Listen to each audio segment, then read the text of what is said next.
The convoy never saw it coming. On a frozen morning in 1943, somewhere in the mountains of Nazi-occupied Norway, 15 German military trucks loaded with ammunition, supplies and soldiers began their descent down a winding road that hugged the edge of a cliff. The drivers followed the arrows on the traffic signs, the same signs they had trusted for weeks. But on this particular morning, those arrows were lying.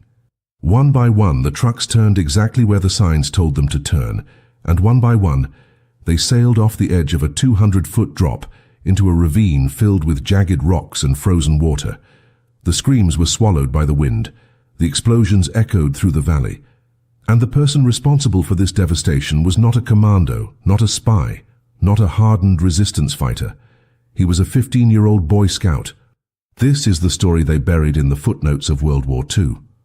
While history remembers the beaches of Normandy and the factories of the Ruhr Valley, it forgot the small acts of sabotage that happened in the shadows of occupied Europe, carried out by teenagers who were supposed to be learning knots and camping skills.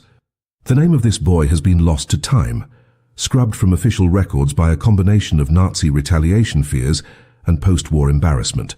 But the deed itself, confirmed by Norwegian resistance archives and German military logs, remains one of the most audacious and simple acts of rebellion in the entire war. By the time you finish this video, you will understand how a child with nothing but courage and a wrench managed to kill more enemy soldiers in a single morning than some entire resistance cells did in a year. Norway in 1943 was a frozen prison. The country had fallen to the Wehrmacht in 1940, conquered in a blitzkrieg campaign that lasted just 2 months. The Nazis needed Norway for its coastline, its ports, and its route to the iron ore mines of Sweden. They occupied every major city, installed puppet governments, and turned the Norwegian countryside into a surveillance state. Checkpoints appeared on every road. Curfews locked families inside their homes. Quisling, the Norwegian traitor who gave his name to collaboration itself, ruled from Oslo while the real power sat in Berlin. For the average Norwegian family, life became a series of small humiliations and large fears. Food was rationed, radios were confiscated. Speaking against the Reich meant a one-way trip to a labor camp or a bullet in the woods. But in the rural mountains, far from the eyes of the Gestapo headquarters, life moved at a different pace. Small villages clung to the hillsides, connected by narrow roads that twisted through pine forests and along cliff edges. These roads were the arteries of the occupation.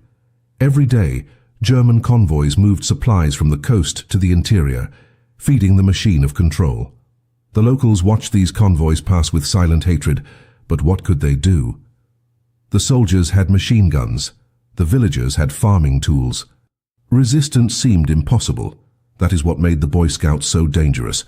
They were invisible, they were underestimated, and they knew every inch of those mountain roads better than any German officer ever could.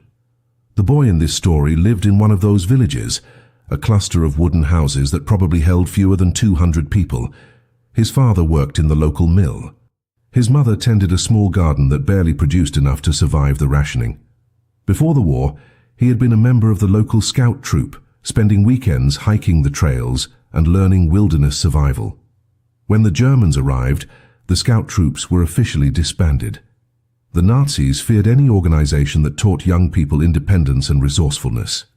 But the boys kept meeting in secret, in barns and forest clearings, and the lessons continued.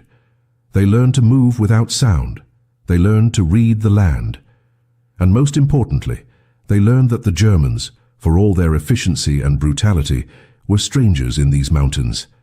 They relied on the roads. They trusted the signs. And that trust, the boy realized one winter night, could be turned into a weapon. The idea came to him while watching a convoy pass through the village square. He noticed how the drivers never hesitated at the intersections, never stopped to confirm their route. They simply followed the arrows painted on the wooden traffic signs. These signs were not sophisticated. They were not guarded. They were just pieces of wood nailed to posts, pointing left or right, up or down, and they were absolutely critical. One wrong turn on these mountain roads did not mean a detour. It meant death. The cliffs dropped straight down into valleys where no rescue was possible.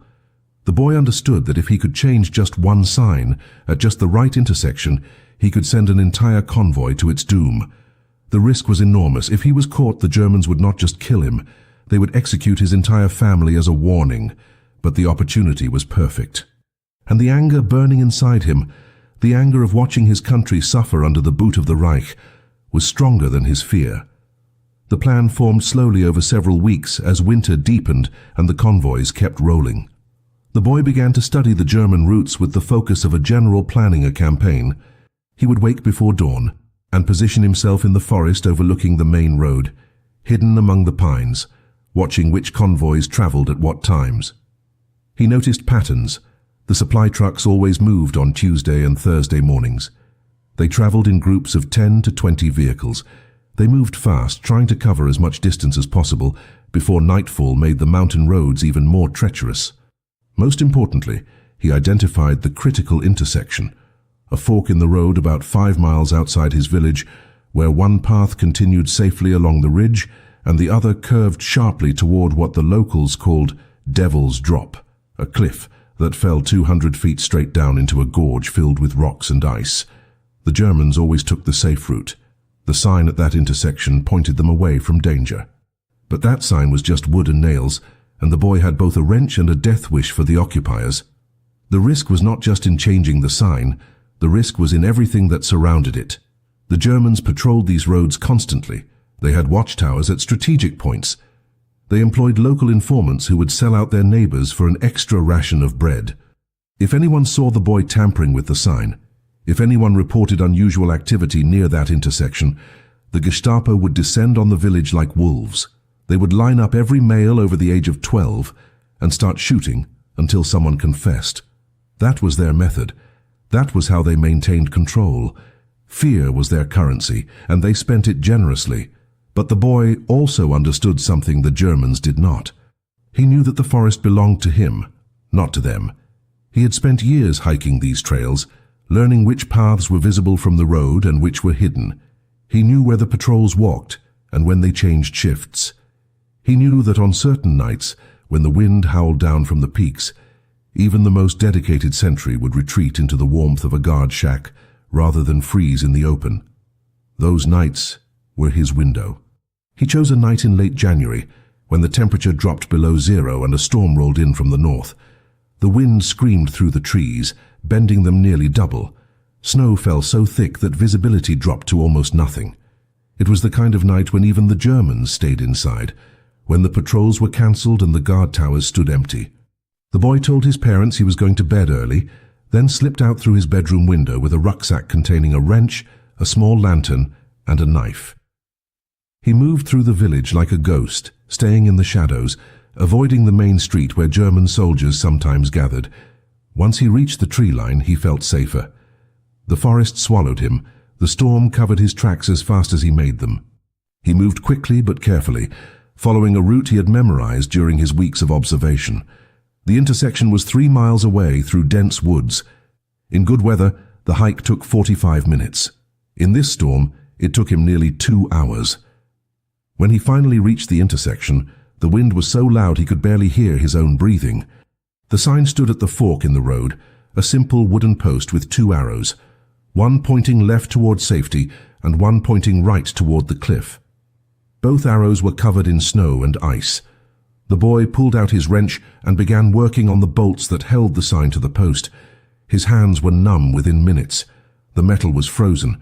The bolts refused to turn. He worked slowly, methodically, fighting the urge to rush. If he stripped the bolts, if he broke the sign, the Germans would notice the tampering and grow suspicious. It had to look natural. It had to look like nothing had changed. After 20 minutes of struggling, the first bolt came free, then the second. He lifted the sign off the post, turned it 180 degrees and bolted it back in place. Now the arrow that had pointed toward safety pointed toward death. The arrow that had warned away from the cliff now invited the trucks forward. He stepped back and examined his work. In the darkness and snow, it looked perfect. It looked untouched. It looked like it had always been this way. The hike back to the village was faster because adrenaline overrode exhaustion. He reached his house before dawn, climbed back through his window, and buried his wet clothes at the bottom of his closet. When his mother woke him for breakfast, He pretended to be groggy, pretended that he had slept through the entire storm. But inside, his heart was racing. He had done it. The trap was set. Now all he could do was wait for the convoy to arrive and hope that his calculations were correct. He did not have to wait long. The Germans were nothing if not punctual. Tuesday morning arrived cold and clear, the kind of brutal mountain clarity where the sky turns so blue it almost hurts to look at, and every sound carries for miles. The boy woke early, his stomach twisted into knots. He could not eat breakfast. His mother asked if he was feeling sick, and he lied and said he was fine, just tired from the storm. He walked to school with the other village children, but his mind was not on lessons. It was on that intersection 5 miles away, on that reversed sign standing in the snow waiting. He knew the convoy schedules. If the pattern held, the trucks would leave the coastal depot at 7 in the morning and reach the fork in the road around 9:30. He sat in his classroom staring at the clock on the wall, watching the hands crawl forward with agonizing slowness. 9 o'clock came and went. 9:15, 9:20. At 9:25 he heard it. A low rumble in the distance growing louder, the unmistakable sound of heavy diesel engines grinding up the mountain road. The teacher was writing something on the chalkboard about Norwegian history, about the kings and queens of the old days, the irony of which was not lost on the boy. Here they were, occupied and controlled, learning about a past that felt like fiction, while the present roared past their windows. The sound of the convoy grew closer. The boy could hear individual truck engines now, could hear the squeal of brakes as the vehicles navigated the tight curves. Other students began to notice. Heads turned toward the windows. The teacher stopped writing and listened. German convoys were common, but something about this one felt different. It was larger than usual. The sound went on and on, truck after truck after truck. The boy counted in his head. 10 vehicles, 15, 20. It was a major supply run, perhaps one of the biggest of the winter. His hands started to shake. He gripped the edge of his desk to steady himself. If this worked, if the sign did what he intended, he was about to kill dozens of German soldiers, maybe more. The weight of that realization hit him like a physical blow. The convoy passed through the village without stopping, a long snake of green canvas and black iron winding its way up the mountain road. The soldiers in the trucks looked bored, cold, wrapped in heavy coats, smoking cigarettes, staring at nothing. They had made this run dozens of times. It was routine, it was safe. They had no reason to suspect that a 15-year-old boy with a wrench had turned their safe route into a death sentence. The sound of the engines began to fade as the convoy climbed higher into the mountains, heading toward the intersection. The boy looked at the clock again. 9:45. The intersection was 15 minutes away at convoy speed. He felt like he was going to vomit. He wanted to run out of the classroom, to sprint up the mountain and rip the sign down, to stop what he had started. But he could not move. He could only sit there, frozen, listening to the sound of the trucks growing fainter and fainter until they disappeared entirely into the distance. The classroom fell back into its usual rhythm. The teacher resumed the history lesson. Students opened their notebooks and pretended to care about dead kings, but the boy could not hear any of it. His mind was in the forest, watching an invisible clock count down to the moment when the lead truck would reach the fork in the road and the driver would look at the sign and turn the wheel. He imagined it frame by frame. The truck turning. The driver realizing too late that the road was ending. The moment of panic. The scream. The fall. Then the second truck following, then the third. How long would it take before one of the drivers realized what was happening? How many trucks would go over before someone hit the brakes? He did not know. He had not thought that far ahead. He had only thought about revenge, about striking back, about making the Germans pay for what they had done to his country. But now, sitting in that classroom with his heart hammering in his chest, he understood that he had just committed an act of war. The explosion, when it came, was distant but unmistakable. A deep, rolling boom that echoed through the valley, followed by another, then another. The sound was not continuous. It came in waves, each blast separated by a few seconds, like fireworks at a festival, except there was nothing festive about it. The classroom went silent. Every head turned toward the windows again. The teacher's face went pale. One of the girls started crying. Everyone in that village knew what an explosion on the mountain road meant. It meant an accident. It meant death. It meant the Germans would come looking for someone to blame. The boy sat perfectly still, his face carefully neutral, even as his entire body screamed with terror and triumph. It had worked. The sign had worked. The convoy was gone. The explosions continued for nearly 10 minutes, a symphony of destruction that rolled across the mountains like thunder. Each blast was the sound of a truck hitting the rocks below, its fuel tank rupturing, its ammunition cargo detonating in a chain reaction of fire and metal. The boy sat in that classroom listening to the sound of his own handiwork, and with each new explosion, the reality of what he had done became more concrete and more terrifying. He had expected 1 or 2 trucks to go over before the convoy stopped. He had not expected this. He had not expected the entire line of vehicles to follow each other into the abyss like lemmings, each driver trusting the truck ahead, each one assuming that if the lead vehicle turned that direction, it must be safe. The Germans, for all their military precision and discipline, had walked straight into the trap with their eyes wide open. Their reliance on order and routine had become their death sentence. Within an hour, German military vehicles began flooding into the village. They came fast and angry, soldiers jumping out before the trucks even stopped moving, their weapons drawn, their faces twisted with rage and confusion. The villagers were ordered out of their homes at gunpoint and assembled in the village square. Women clutched their children. Old men stood with their hands raised.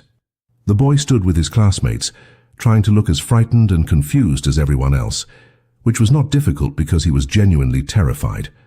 An officer began shouting in broken Norwegian, demanding to know if anyone had seen anything suspicious, if anyone had been near the mountain road, if anyone had information about sabotage. The word sabotage hung in the air like a guillotine blade. The Germans knew. They had already been to the intersection. They had already seen the reversed sign. They knew this was not an accident. They knew someone in this village or one of the surrounding villages had declared war on the Reich, and they were going to find that person, even if they had to burn every house to the ground. The interrogations began immediately. The Germans set up a command post in the village hall and started pulling people in one by one. They questioned the men first, the ones who might have the physical strength to climb to the intersection and change the sign. They asked about movements, about alibis, about who had been where during the storm.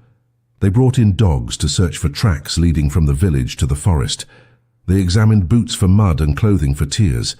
The boy watched all of this happen from across the square, his mind racing through every detail of his journey to the intersection, trying to remember if he had left any evidence behind. He had worn his oldest boots, the ones with worn soles that left no distinctive pattern. He had buried his wet clothes. He had told no one, not even his closest friends. But the storm had been 2 nights ago. Snow had fallen since then. His tracks would be covered. The dogs would find nothing. He repeated this to himself like a prayer over and over, trying to believe it. His turn came in the late afternoon. 2 soldiers escorted him into the village hall, where a Gestapo officer sat behind a desk, smoking a cigarette and studying a map of the area. The officer was young, maybe 30, with cold blue eyes and a scar across his left cheek. He looked at the boy the way someone might look at an insect, with casual contempt and mild curiosity. The questions started simple. Name. Age. Where do you live? Where were you 2 nights ago?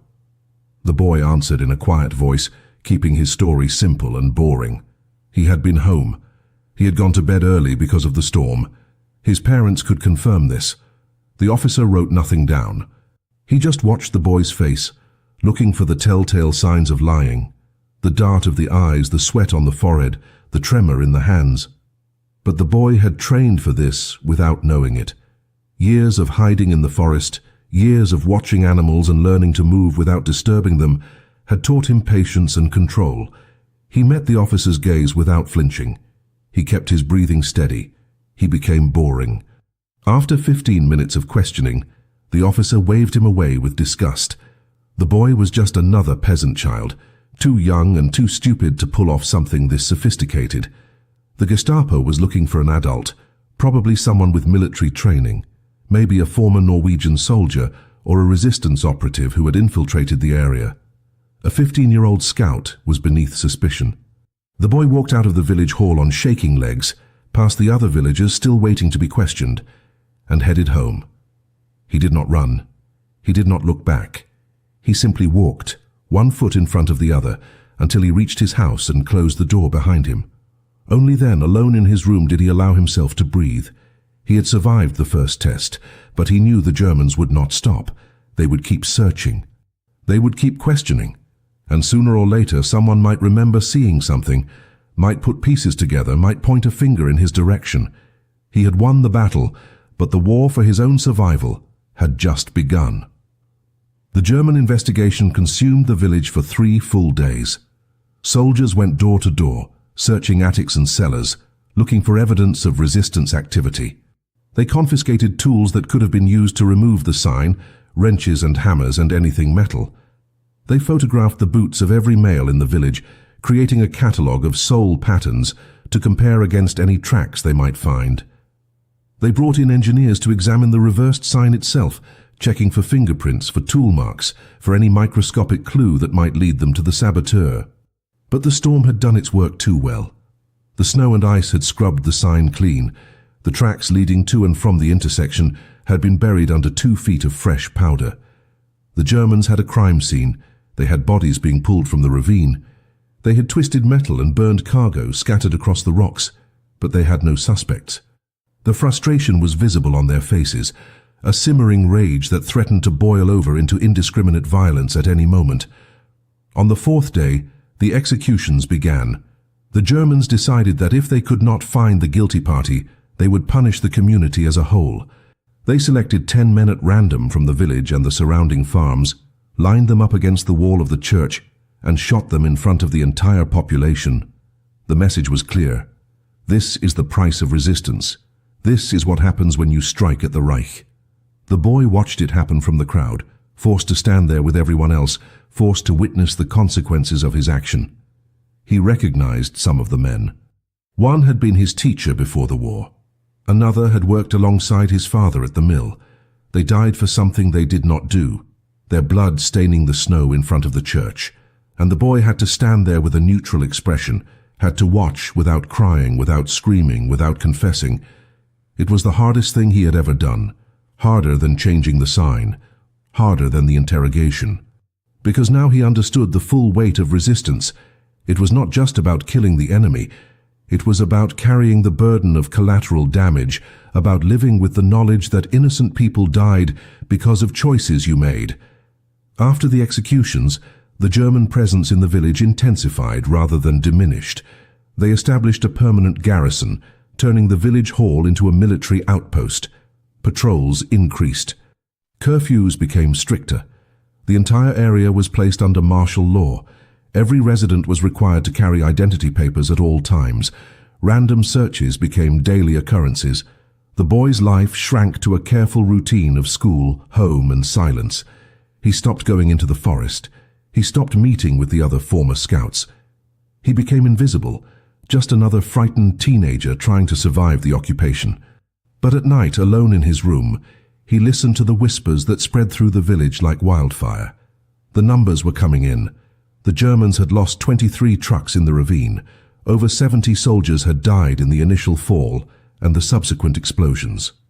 Dozens more had been injured. It was one of the single largest losses the Wehrmacht had suffered in Norway during the entire occupation. The supply line to the interior had been disrupted for weeks, and no one, not the Gestapo, not the military investigators, not the informants, had any idea who was responsible. The boy began to understand that his anonymity was both his protection and his prison. He could never tell anyone what he had done. He could never claim credit. He could never share the burden of those 10 executed men with another soul. If he spoke, even years later, even after the war ended, the knowledge could spread. Someone might talk. Someone might seek revenge or recognition. The Germans had long memories, and even after defeat, they had collaborators and sympathizers scattered across Europe. So the secret had to die with him. He had to carry it alone through the rest of the occupation, through the liberation, through the reconstruction, through his entire life. He was 15 years old, and he had already learned the fundamental truth of underground warfare. The most effective resistance fighters are the ones whose names never appear in history books. The real heroes are the ghosts who strike and vanish, leaving only results and mysteries behind. Weeks turned into months. The winter gave way to spring. The German garrison remained, but the intensity of their search eventually faded as other priorities demanded attention. The war was not going well for the Reich. The Eastern Front was collapsing. Allied bombers were reducing German cities to rubble. The occupation forces in Norway were stretched thin, needed elsewhere, and a single act of sabotage in a remote mountain village, no matter how devastating, could not hold their attention forever. Life in the village settled into a new, harsher normal. The executed men were buried in the churchyard. Their families grieved in silence, and the boy went to school, did his chores, and pretended that he was just like everyone else. But every time a German convoy passed through the village, every time he heard the sound of truck engines on the mountain road, he felt a dark satisfaction. They were taking different routes now. They were checking every sign twice. They were afraid. And that fear, he realized, was its own kind of victory. The boy's act of sabotage rippled outward in ways he could never have anticipated. Within weeks, reports began circulating through the underground resistance network that operated in the shadows of occupied Norway. The story of the reversed sign spread from village to village, whispered in cellars and passed along coded radio transmissions to the Norwegian government in exile in London. The resistance leadership could not believe it at first. The simplicity was almost insulting. No explosives, no weapons, no elaborate planning, just a wrench and a winter storm, and one child's understanding of geography and German arrogance. But the results were undeniable. 73 enemy soldiers dead, an entire supply convoy destroyed, a major transportation route compromised, and the Germans had no one to blame, no cell to raid, no network to dismantle. It was the perfect sabotage, and it inspired others. Across Norway, resistance fighters began looking at their own landscapes with new eyes, identifying similar opportunities where the enemy's reliance on infrastructure could be turned against them. In the months that followed, at least a dozen copycat incidents occurred throughout occupied territories. In Denmark, a teenage girl redirected a German fuel convoy into a flooded quarry. In France, railway workers switched track signals and sent a munitions train into a dead-end tunnel, where it exploded and collapsed the passage for months. In Belgium, members of the resistance repainted road markers, leading a Gestapo convoy directly into a British ambush. None of these operations had the same death toll as the original Norwegian incident, but together they represented a new form of warfare, one that required no formal military training, no access to weapons, no funding from Allied intelligence. All it required was local knowledge, patience, and the willingness to act. The boy in the Norwegian village had accidentally written a new chapter in the resistance handbook, and the Germans, despite their best efforts, could not counter it.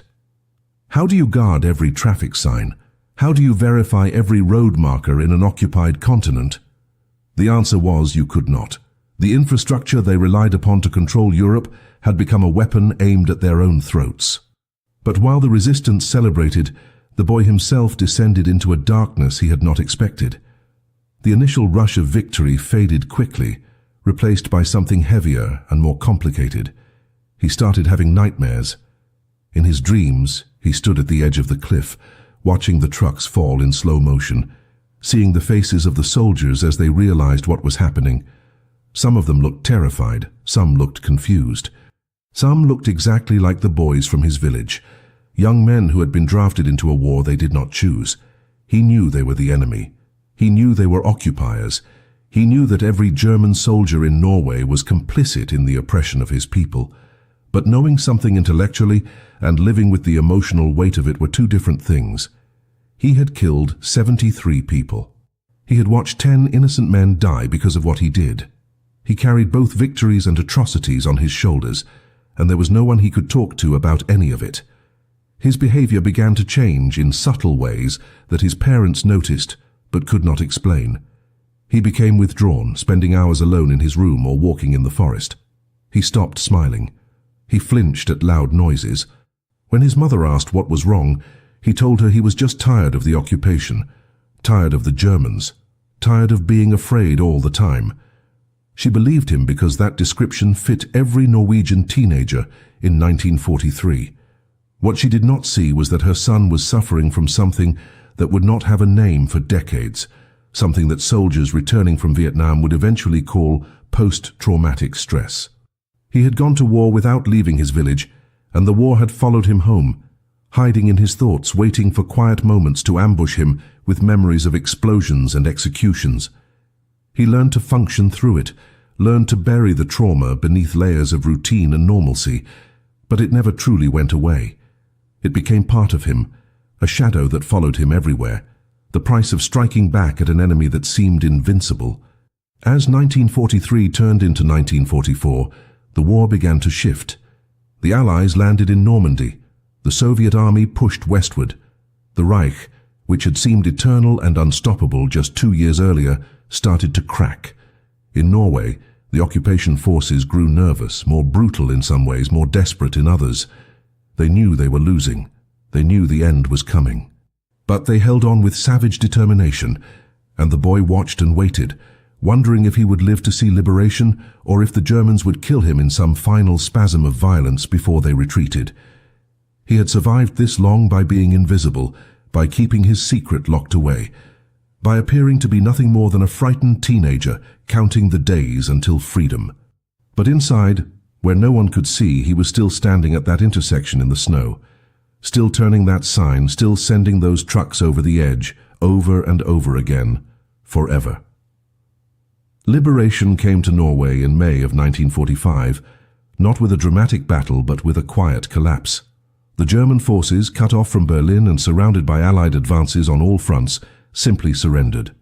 One day the village was occupied, the next day the soldiers were laying down their weapons and waiting to be processed as prisoners of war. The Norwegian flag, hidden in attics and cellars for 5 long years, reappeared on every building. People flooded into the streets crying and embracing, celebrating the end of a nightmare that had consumed their lives. The boy stood in that crowd watching the Germans march away under guard, and he felt nothing. No joy, no relief, no sense of victory. He had imagined this moment 1,000 times during the occupation, imagined how it would feel to watch the enemy leave, but now that it was happening, all he felt was emptiness. The war was over, but the war inside him would never end. He had killed for his country. He had watched innocent people die because of his actions, and now everyone around him was celebrating as if none of it had cost anything, as if freedom had simply arrived like a gift rather than being purchased in blood and guilt. In the weeks after liberation, the resistance came out of the shadows. Men and women who had fought in secret for years suddenly had names and faces and stories. The government in exile returned from London. Medals were distributed. Ceremonies were held. The heroes of the Norwegian resistance were celebrated in newspapers and on radio broadcasts, their exploits documented and mythologized. But the boy's name never appeared in any of those stories. The incident with the convoy, while known within resistance circles, remained officially unattributed. The Norwegian authorities had their reasons for this silence. First, the saboteur had never come forward to claim responsibility, which made verification impossible. Second, the execution of the 10 villagers complicated the narrative. How do you celebrate an act of resistance that resulted in German reprisals against civilians? It was easier to let the story fade into ambiguity, to acknowledge that something had happened without dwelling on the messy details of who did it and what it cost. And third, there was the matter of age. If the rumors were true, if the person responsible really was a teenage boy, then admitting it meant admitting that Norway had sent children to war, which was not the image the new government wanted to project to the world.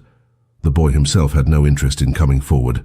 He watched the celebration of other resistance fighters with a mixture of respect and distance. He understood that they deserved recognition for their bravery, but he also understood that his own story was different. What he had done was not heroic in the traditional sense. It was not a fair fight. It was not soldiers against soldiers. It was a child with a wrench committing mass murder through deception, and 10 innocent men had paid the price for it. There was no way to tell that story that made anyone feel good. so he stayed silent. When his father asked if he had heard about the mysterious sabotage that had killed all those Germans, the boy shrugged and said he had heard rumors, but did not know the details. When his friends speculated about who might have been responsible, he participated in the speculation, throwing out theories like everyone else, hiding in plain sight. The secret that had protected him during the occupation continued to protect him after liberation. But now it was a different kind of protection. Now it was protecting him from uncomfortable questions and moral complexity, and the burden of being called a hero for something that felt more like a sin. Years passed, the village rebuilt. The executed men were memorialized with a plaque in the church. The boy finished school, took a job, got married, had children of his own. He lived a quiet life, the kind of life that millions of Europeans lived after the war, trying to forget the horrors and move forward into a future that seemed impossibly fragile. He never spoke about what he had done, not to his wife, not to his children, not to anyone. The secret became so deeply buried that sometimes he could almost convince himself it had happened to someone else, that the boy who climbed through the snow and reversed that sign was a different person entirely.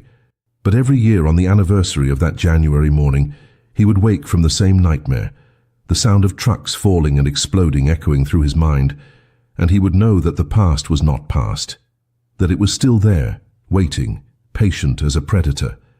The true scale of what he had accomplished remained hidden for decades. The German military records captured by the Allies at the end of the war were sealed in archives and slowly declassified over the following 50 years. It was not until the 1990s that historians combing through those documents discovered the full report of the incident. The convoy had been carrying more than just supplies. It had been transporting gold bullion stolen from Norwegian banks, destined for Berlin to help fund the collapsing war effort. It had been carrying classified documents detailing German defensive positions along the coast. It had been carrying a high-ranking SS officer who was traveling to inspect security arrangements at a nearby labor camp. The boy had not just killed 73 soldiers. He had disrupted a major financial transfer, compromised military intelligence, and eliminated a key figure in the occupation's command structure. By any strategic measure, it was one of the most successful single acts of sabotage in the entire Norwegian resistance. And the person responsible had been 15 years old, had used no explosives, had required no outside support, and had never told a soul. The boy, now an old man in his 70s, learned about the declassified documents by accident. It was 1997, and he was living in a small apartment in Oslo, retired from a lifetime of unremarkable work. His wife had passed away 3 years earlier. His children had moved to other cities, busy with their own lives. He spent his days reading newspapers and taking walks along the fjord, a routine that gave shape to the loneliness.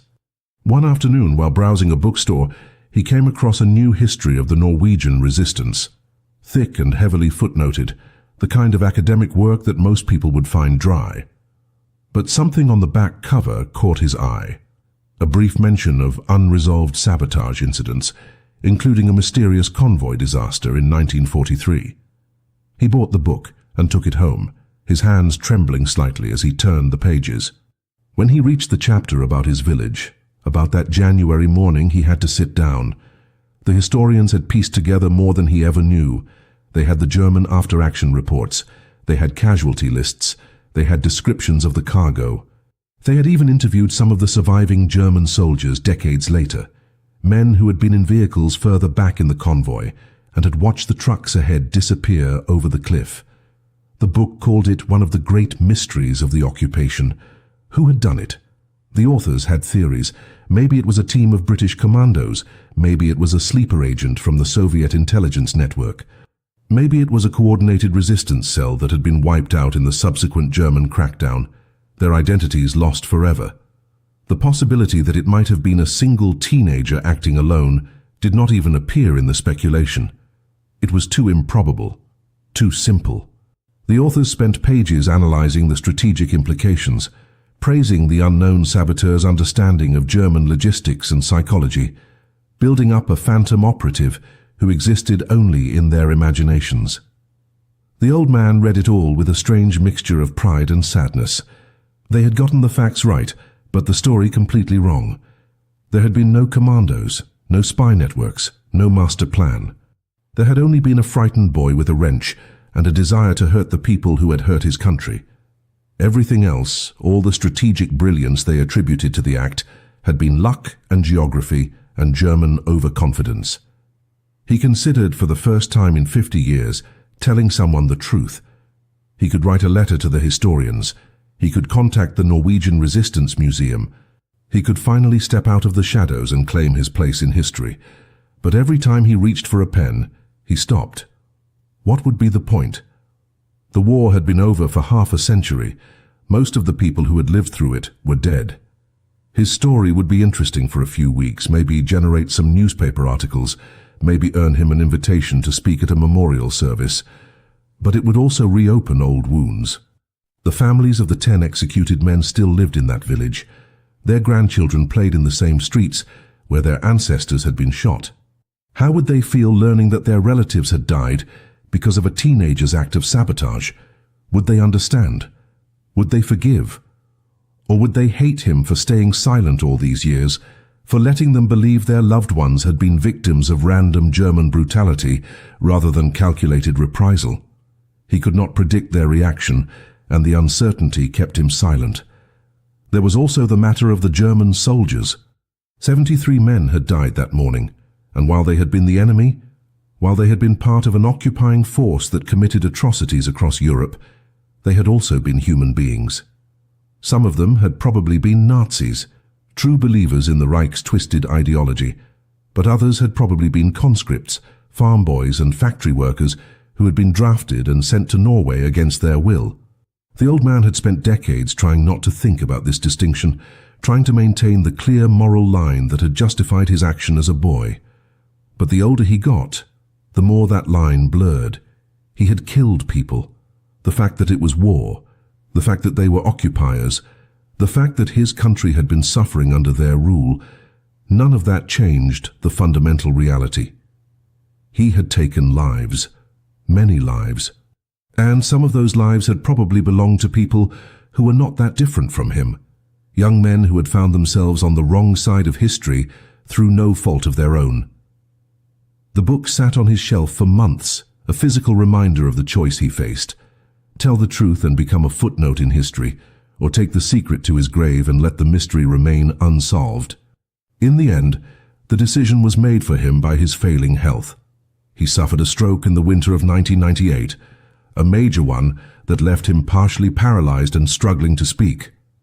His children moved him into a nursing home, where he spent his final year drifting in and out of consciousness, his mind caught between the present and the past.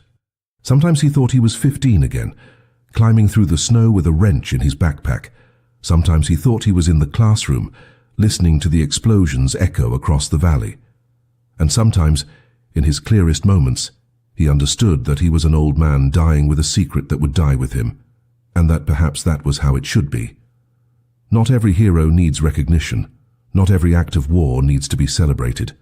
Some things are better left in the fog, mysterious and unresolved, known only to the person who lived them and the ghosts who haunt their memory.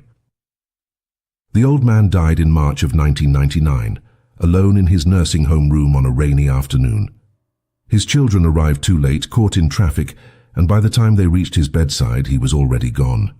There was no deathbed confession, no final revelation, no last-minute decision to unburden himself of the secret he had carried for 56 years.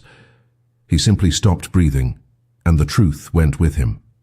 His funeral was small and quiet, attended by family and a handful of elderly neighbors who remembered him as a decent man, a hard worker, someone who kept to himself but was always polite. The priest spoke about faith and resilience and the generation that had survived the war. Generic phrases that could have applied to any Norwegian of that age.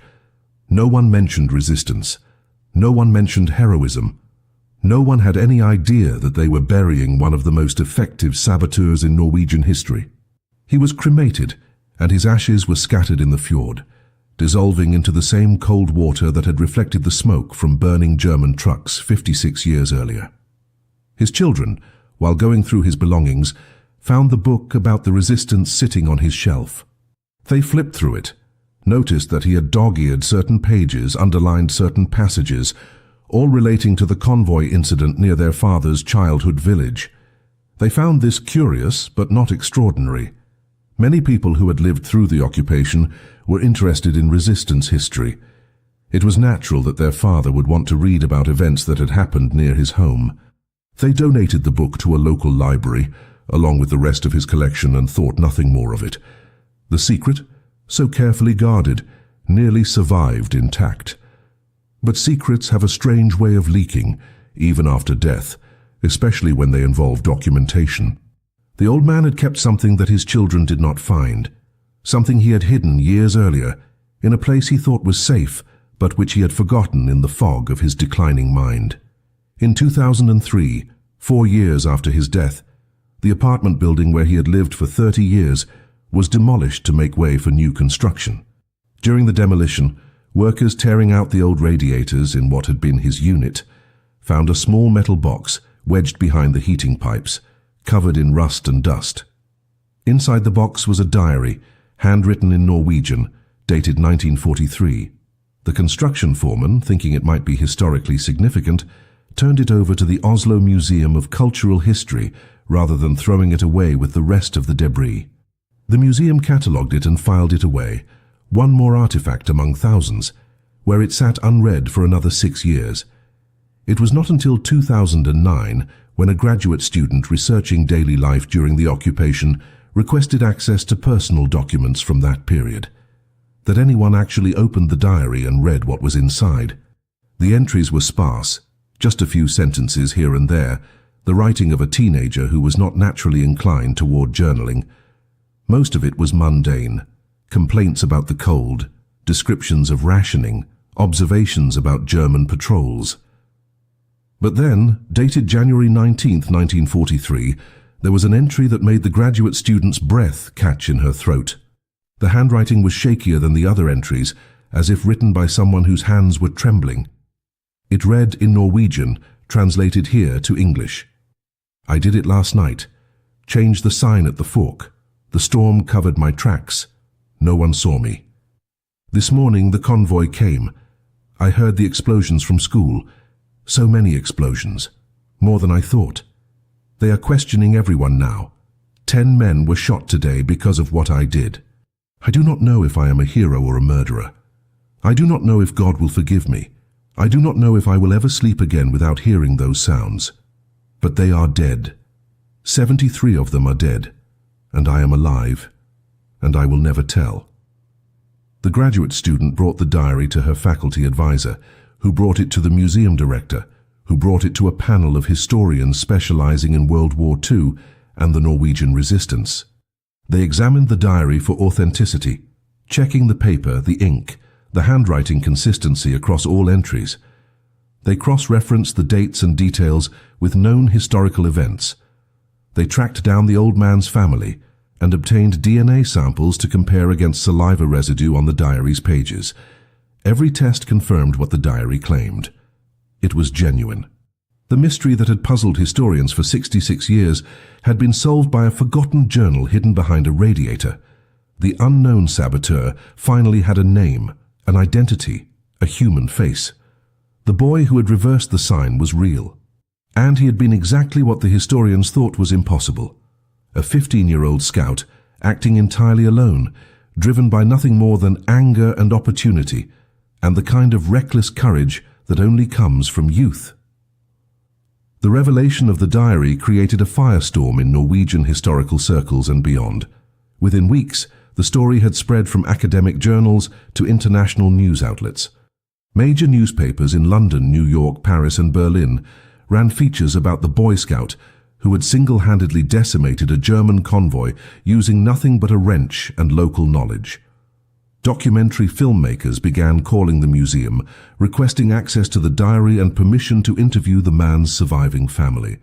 The Norwegian government, which had unknowingly overlooked one of its greatest resistance heroes for over 6 decades, scrambled to correct the historical record. They added his name to the National Resistance Memorial in Oslo. They issued a posthumous medal, the War Cross with Sword, the highest military decoration Norway awards for exceptional bravery. His children, now elderly themselves and stunned by the discovery, were invited to the royal palace where the King of Norway personally apologized for the decades of silence and thanked them for their father's sacrifice.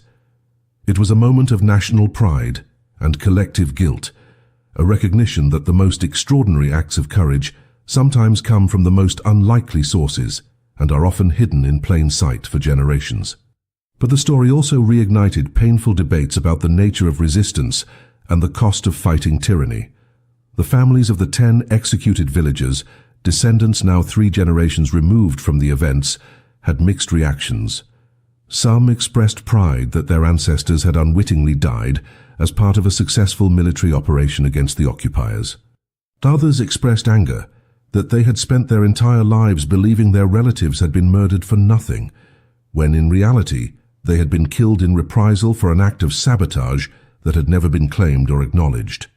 Online forums and newspaper comment sections filled with arguments about whether the boys' action had been justified, whether the death of 10 innocents was an acceptable price for killing 73 enemy soldiers, whether a 15-year-old could truly understand the consequences of such a decision. The debate was heated and often vicious, reflecting deeper disagreements about war, morality, and the impossible choices that occupation forces upon ordinary people. Some called him a hero. Some called him a murderer. Most recognized that he was both, that war creates situations where heroism and atrocity become inseparable, where the same act can be simultaneously noble and horrific, depending on which side of the cliff you are standing on. The diary itself became a touring exhibit, displayed in museums across Norway and eventually in other countries that had experienced Nazi occupation. People lined up for hours to see the small, rust-stained journal, to read the shaky handwriting of a traumatized teenager, processing an act of violence that would haunt him for the rest of his life. The entry about the execution of the 10 villagers was particularly powerful, a raw admission of guilt and confusion that contrasted sharply with the triumphant narratives usually associated with resistance stories. Educators began using the diary in schools as a teaching tool, not to glorify war or violence, but to illustrate the complexity of moral decision-making under extreme circumstances. Students were asked to put themselves in the boys' position, to consider what they would have done, to grapple with the reality that sometimes there are no good choices, only terrible ones and slightly less terrible ones. The diary became a reminder that history is not clean, that heroes are not perfect, and that the people who fight for freedom often carry scars that never fully heal. Perhaps the most unexpected consequence of the diary's discovery was its impact on historical methodology itself. The incident proved that even in the most documented conflict in human history, even in a war where millions of pages of records were kept and preserved, enormous gaps still existed. How many other acts of resistance had gone unrecorded? How many other heroes had taken their secrets to the grave? How many stories had been lost because the people who lived them were too traumatized, too humble, or too afraid to tell? The Norwegian resistance archives were reopened and re-examined with fresh eyes. Historians began actively seeking out hidden diaries, forgotten letters, and obscure family documents that might contain similar revelations. The search expanded to other occupied countries, and slowly more stories began to emerge. A Belgian schoolteacher who had hidden Allied pilots in her attic for 3 years, a French railway worker who had sabotaged hundreds of locomotives through subtle mechanical failures, a Polish nun who had smuggled Jewish children out of the Warsaw Ghetto, disguised as typhus victims. Each story had been invisible to history, preserved only in private documents that had been stored away and forgotten. The boy's diary had opened a door, and behind that door was an entire hidden dimension of the war, populated by ordinary people who had done extraordinary things and then vanished back into anonymity. Today, 75 years after that January morning in 1943, the story of the Boy Scout and the reversed traffic sign has become part of Norwegian national memory, taught in schools and commemorated in monuments. A plaque now stands at the intersection where he changed the sign, marking the spot where one teenager's act of defiance killed more enemy soldiers than some entire resistance operations. But the real legacy of his story is not the body count or the strategic impact. The real legacy is the reminder that resistance does not always come from trained soldiers or intelligence operatives or political leaders. Sometimes it comes from children. Sometimes it comes from people who have no business being at war, but who find themselves in the middle of one anyway and decide that doing nothing is not an option. The boy with the wrench proved that you do not need an army to fight tyranny. You just need courage, opportunity, and the willingness to live with the consequences of your actions for the rest of your life. His story was buried for decades, forgotten by everyone except the ghosts that haunted his dreams, but now it lives on as a testament to the power of individual action and the price of freedom. And maybe, just maybe, that is exactly what he would have wanted. To be remembered not as a hero or a killer, but as a reminder that even in the darkest times, even when the enemy seems invincible, there is always someone willing to stand up and fight back, no matter how young, no matter how scared, no matter the cost.